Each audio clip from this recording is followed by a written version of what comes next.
नमस्कार दोस्तों। मिथुन राशि में ही गुरु का भ्रमण चल रहा है। राशि के दशम भाव में शनि भी भ्रमण कर रहा है। अब ये जो ग्रह स्थिति है वह शुभ फलदायी मानी जाती है। तो जनवरी का जो महीना है, जनवरी 2026 का जो महीना है, यह मिथुन राशि के लिए शुभ फलदायी होगा, इस पर प्रश्न चिन्ह है। क्योंकि कई जो ऐसे ग्रह है ये आपके सप्तम भाव से अष्टम भाव में भ्रमण करने जा रहे हैं। रवि, मंगल, शुक्र, बुध, ये जो सभी चार ग्रह है ये आपके सप्तम भाव से अष्टम भाव में भ्रमण करेंगे। और जो अष्टम भाव है इसे मृत्यु स्थान भी कहा जाता है या फिर इसे सबसे महत्वपूर्ण अशुभ फलदायी स्थान माना जाता है। तो जनवरी का महीना जो है वो मिथुन राशि के लिए किस प्रकार का होगा? आपके जीवन का ऐसा कौन सा क्षेत्र है जो कि सबसे ज्यादा प्रभावित होने वाला है? सभी के बारे में डिटेल में चर्चा इस वीडियो में हम करने वाले हैं। तो सबसे पहले हम चर्चा करेंगे कि आपका जो स्वास्थ्य है, मानसिक या फिर शारीरिक, वो किस प्रकार का होगा। जैसे कि आप ही के राशि में जो गुरु है वो भ्रमण कर रहा है, अब ये वक्री हो चुका है। उसी प्रकार राशि का नंबर 1 का अशुभ फलदायी ग्रह मंगल, यह आपके सप्तम भाव से अष्टम भाव में भ्रमण करेगा 16 तारीख को। राशि का जो स्वामी है बुध, ये भी आपके सप्तम भाव से अष्टम भाव में भ्रमण करेगा 18 तारीख को। आपके अष्टम भाव में करीबन 18-19 तारीख के बाद रवि, मंगल, बुध, शुक्र, ये आठों ग्रह आने वाले हैं। उस प्रकार राशि का जो अष्टम से शनि यह आपके दशम भाव में भ्रमण कर रहा है, ये मार्गस्थ हो चुका है। तो कुल मिला के देखा जाए, जनवरी का जो महीना है इसके करीबन 20-22 तारीख के बाद का जो समय है, इसमें आपको स्वयं के स्वास्थ्य के बारे में ध्यान देना होगा। स्वास्थ्य की जो परेशानियां हैं वो थोड़ी ज्यादा सामने आ सकती है। वैसे भी देखा जाए तो आपकी जो राशि है बुध की राशि है, तो थोड़ा बहुत अगर ज्यादा मेहनत होती है तो जल्दी से आप थक जाते हो और मेंटली भी ज्यादा एग्जॉस्ट हो जाते हो। मतलब मानसिक तनाव आप ज्यादा झेल नहीं पाते। कुछ इसी प्रकार के अनुभव आपको जनवरी के करीबन 20-22 तारीख के बाद आने वाले हैं। तो थोड़ा सा खुद को तैयार रखिए। अनवांटेड स्ट्रेस बिल्कुल भी नहीं लेना। जो मिथुन राशि के व्यक्ति पहले से ही किसी स्वास्थ्य की समस्या से पीड़ित है, तो उनके बारे में इस प्रकार के जो अनुभव है वो थोड़े ज्यादा आ सकते हैं। किसी भी प्रकार के महत्वपूर्ण काम की शुरुआत करीबन 20-22 तारीख के बाद नहीं करना। इसके पहले अगर आप करते हो तो वो अच्छा होगा। उसी प्रकार प्रलोभन के पीछे नहीं जाना, इजी मनी के पीछे भी नहीं जाना। हालांकि आपकी जो राशि में गुरु भ्रमण कर रहा है वो आपके साथ में है। यह गुरु एक काम तो जरूर करेगा कि कोई भी बात, कोई भी अशुभ घटना अगर आती है, कोई भी अशुभ बात अगर आपके सामने आती भी है, तो वह जो बातें हैं उसके एक्सट्रीम रिजल्ट्स आपको नहीं मिलेंगे। जो कॉन्फिडेंस है, जो एनर्जी है, वो आप में काफी अच्छी देखी जाएगी। लेकिन गुरु आपके राशि में होने के बावजूद भी आपको मन में यह बात हमेशा ध्यान रखनी चाहिए कि कोई भी बात जो है गलत डिसीजन से आपको बचना होगा और कोई भी बात एक्सट्रीम पर नहीं लेके जाना है। बस आपको इसी के ऊपर थोड़ा ध्यान देना होगा। करीबन 20-22 तारीख के बाद का जो समय है वो इतना सहज नहीं होगा मिथुन राशि के लिए। इसके बाद हम चर्चा करेंगे कि आपका जो आर्थिक स्तर है वो किस प्रकार का होगा। जैसे कि आपके राशि का सबसे महत्वपूर्ण ग्रह शुक्र, जो कि आपका पंचमेश है, यह आपके सप्तम भाव से अष्टम भाव में भ्रमण करेगा। राशि का जो अष्टमेश है शनि, यह आपके दशम भाव में भ्रमण कर रहा है। और राशि का जो लावेश है मंगल, यह मंगल भी आपके सप्तम भाव से अष्टम भाव में भ्रमण करेगा। तो खास करके पैसे के मामले में छोटे मोटे फाइनेंशियल क्रंचेस जिसे हम कहते हैं वो सामने आ सकते हैं। देखिए, आपके राशि के अष्टम भाव में करीबन रवि, मंगल, बुध, शुक्र 20-22 तारीख के बाद सभी ग्रह आने वाले हैं और वे सप्तम दृष्टि से आपके धन भाव को देखेंगे। तो जो खर्चे हैं वो थोड़े ज्यादा बढ़ सकते हैं। आपकी जो राशि है वो खर्चे करने के मामले में थोड़ी आगे रहती है, क्योंकि हमेशा आपके जो चॉइसेस है वो हमेशा बदलते रहते हैं। बस आपको इसी के ऊपर थोड़ा सा ध्यान देना होगा। उसी प्रकार अगर आप शेयर मार्केट में ट्रेड करते हो तो बड़ी रिस्क बिल्कुल भी नहीं लेना। हालांकि जो भी आपने इन्वेस्टमेंट की है उस पर थोड़ा सा अमल कीजिए, थोड़ा सा पेशेंस रखिए। 1 से 1.5 महीने बाद जो बातें हैं फिर से नॉर्मल हो जाने वाली है। लेकिन पेशेंस रखना आपके लिए काफी महत्वपूर्ण है। पेशेंस की जो बात है वो आपके राशि में थोड़ी सी कम देखी जाती है। इसके बाद हम चर्चा करेंगे गृह सौख्य या फिर फैमिली हैप्पीनेस के मामले में। आपके राशि का जो चतुर्थेश है बुध, यह आपके सप्तम भाव से अष्टम भाव में भ्रमण करेगा 18 तारीख को। और आपके दशम भाव में स्थित जो शनि है वह सप्तम दृष्टि से चतुर्थ भाव को देखेगा। तो घर के जो लोग हैं उनके स्वास्थ्य के बारे में थोड़ा ध्यान देना होगा। घर का जो वातावरण है वो भी ठीक देखा नहीं जाएगा। बस आपके हाथ में यही बात है कि किसी भी प्रकार से थोड़ा सा अगर आप खुद को एडजस्ट करते हो तो जो बातें हैं वो नॉर्मल हो सकती है। घर के जो बड़े बुजुर्ग रहेंगे उनके स्वास्थ्य के बारे में भी थोड़ा ध्यान देना होगा। छोटी मोटी स्वास्थ्य की जो परेशानियां हैं वो सामने आ सकती है।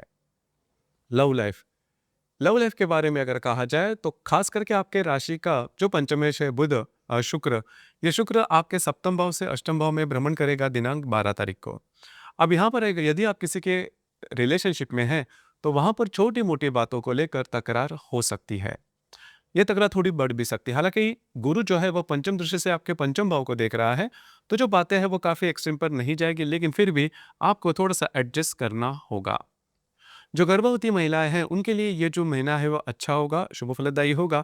लेकिन स्वास्थ्य की किसी भी प्रकार की छोटी मोटी समस्या भी अगर आपके सामने आती है तो तुरंत डॉक्टरी इलाज करना आवश्यक होगा। जो विद्यार्थी वर्ग है उनके लिए ये जो संपूर्ण महीना है ये बहुत ही ज्यादा शुभ फलदायी साबित होगा। हालांकि एक बात तय है कि आपको जरूरी एफर्ट जो है वो लेने होंगे, लेकिन जैसा आप चाहते हो उस प्रकार से रिजल्ट्स आपको मिलने वाले हैं। उसी प्रकार वैवाहिक जीवन के मामले में अगर कहा जाए तो आपके सप्तम भाव में रवि, मंगल, बुध, शुक्र जो है वो भ्रमण कर रहे हैं, और करीबन 18-19 तारीख तक ये जो सभी ग्रह है ये आपके अष्टम भाव में भ्रमण करने जा रहे हैं। अब यहाँ पर आपका जो सप्तमेश है गुरु आप ही के राशि में स्थित है, सप्तम भाव से आपके सप्तम भाव को देखेगा। तो जो बातें पिछले करीबन 15-20 दिनों में आपने देखी होगी कि आप में और आपके वैवाहिक जोड़ीदार है इनमें छोटी मोटी बातों को लेकर जो तकरार हो रही है वो करीबन 17-18 तारीख तक देखी जाएगी। लेकिन जो बातें वो एक्सट्रीम पर नहीं जाएगी, बस यही बात है। लेकिन यहाँ पर भी आपके जो वैवाहिक जोड़ीदार हैं उनके स्वास्थ्य के बारे में छोटी मोटी परेशानियां जो है वह देखी जाएगी। उसी प्रकार जो आपका कार्य क्षेत्र है उसके बारे में कहा जाए तो आपके राशि का जो कर्मेश या फिर जो दशमेश है गुरु, ये आप ही के राशि में भ्रमण कर रहा है, वक्री है, और राशि के दशम भाव में जो है वो शनि भ्रमण कर रहा है। बिल्कुल चिंता ना करें, आपका जो भी कार्य क्षेत्र है उससे रिलेटेड किसी भी प्रकार का स्ट्रेस टेंशन देखा नहीं जाएगा। सिर्फ करीबन जनवरी के 10-12 तारीख तक का जो समय है इसमें थोड़ा सा आपको पेशेंस से काम लेना होगा। बाकी अगर देखा जाए तो करियर के मामले में बहुत बड़ी दिक्कतों का सामना आपको करना नहीं पड़ेगा। तो कुल मिला के देखा जाए तो ये जो संपूर्ण महीना है इसमें आपको थोड़ा सा सजग रहना होगा, खास करके 18-19 तारीख के बाद।